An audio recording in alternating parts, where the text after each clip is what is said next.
Hallo nochmal. Ich möchte eigentlich nur ein bisschen Werbung machen für das Sound of Life Festival, das am 5. September auf der Galopprennbahn in Niederrad stattfinden wird. Ich erzähle ganz kurz, worum es geht.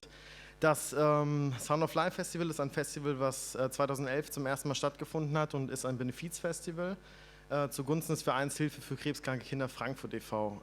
Das Besondere an diesem Festival ist, dass dieses Festival auch selbst von der Jugendgruppe des Vereins organisiert und geplant und durchgeführt wird. Das heißt, dass krebskranke Kinder oder ehemalige Kinder oder Verwandte oder anderweitig Betroffene dieses Festival organisieren und an diesem Tag für tolle Laune, für Musik sorgen und dafür sorgen, dass dass alle Sorgen vergessen werden und dass dieser Tag gefeiert werden kann. Wir würden uns sehr, sehr freuen, wenn an diesem Tag ganz, ganz viele besondere Menschen kommen, die mit uns diesen Tag feiern wollen.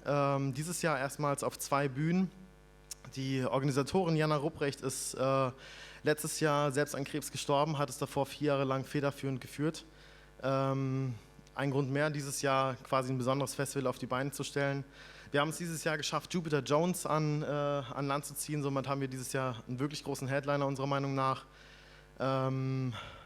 Teilt es. Wir würden uns sehr, sehr freuen, wenn ihr viele Menschen mobilisiert. Jede einzelne Einnahme bei diesem Konzert geht an den Verein für einen guten Zweck. Dankeschön.